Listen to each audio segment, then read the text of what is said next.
We realize that we don't have it together and that it's not just everybody else's fault. Oh, it's the reason why I'm the way I am is because of her, or it's because of him, or it's because of what God did, or we finally come out of our denial and we admit that we need Jesus, not y'all need Jesus, you need Jesus, I'm good, I'm okay with y'all need Jesus. My favorite part about Celebrate Recovery is it's a chance for others to experience the love of God, for people to be able to come in and feel safe and be able to connect with others, strengthen their relationship in Christ. That's what I love. Now I'm the ministry leader for that.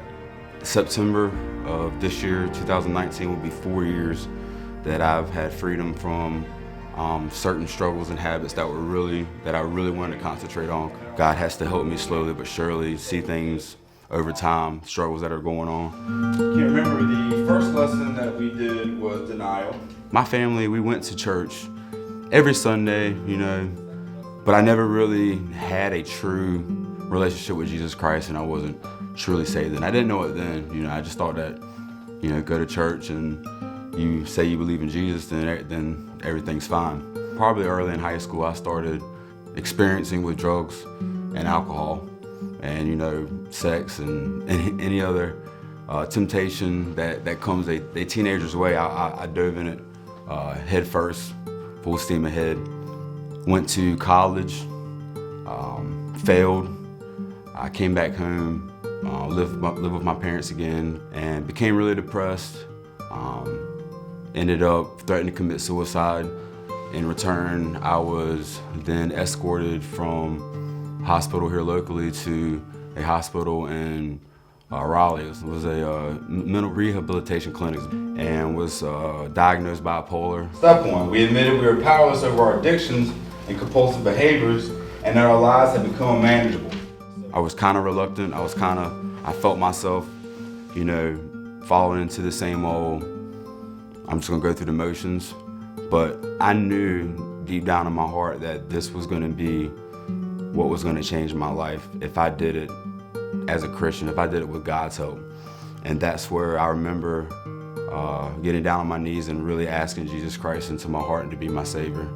Found Celebrate Recovery through Open Door Church. Started volunteering at church. Just over the top. Anything that I could get involved with in church, I was doing it. And I got burnt out. I hadn't gotten to the point of maturing as a Christian to where I thought that if I was a Christian, I had to be perfect and that I couldn't do anything wrong. So I was either I'm all in or I'm not in at all. And I hit a breaking point and went on basically a 3-4 year relapse of going back to the same things I was doing before. I was in my comfort zone of drugs, alcohol, and doing whatever I wanted to do. And rock bottom finally came. I was out on my own, out on the streets, living out of hotel rooms, living out of my car at some point in time. I don't know when I would have been able to make that decision on my own without her help. Might have been longer, I don't know. I was hitting rock bottom, we were talking, we were dating, and I could tell that she loved me unconditionally and that if she wasn't, my addictions and my habits didn't make her love me any less. It's just that she knew that God had better plans for me. We dated for a year, we were engaged for a year, then we got married, and a year later we had a kid, and not too much longer after that, we have another kid. I have 2 sons now. That really kept me going and kept me pushing and kept me looking towards God. My wife kept me with accountability. My sons gave me hope and gave me determination to really do what I knew that deep down inside was the right thing. Sometimes we are afraid to change, even if our past was painful. We resist change because of our fear of the unknown. Or in our despair, we think we don't deserve anything better. Here's the good news. Hope opens doors. Because I'm always gonna be the same old Brian, the same guy I was born with, the sinful desires and the flesh. I'm always gonna have that.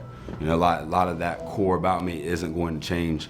One of the biggest things for me to get over as a Christian was to realize that I'm not perfect. I don't have to be perfect, and God's okay with that. God's there to help me. It took off so much weight off my shoulders. It took off so much burden You know, God said his yoke is easy and his burden is light. I see myself as a child of God that is learning and growing every day to get closer to him. That's how I see myself. No matter what we've been through, no matter what we do, no matter how far away we run, when we come back to God, who's had his arms open out for us, he celebrates and he has that party because he's so happy that we have come back.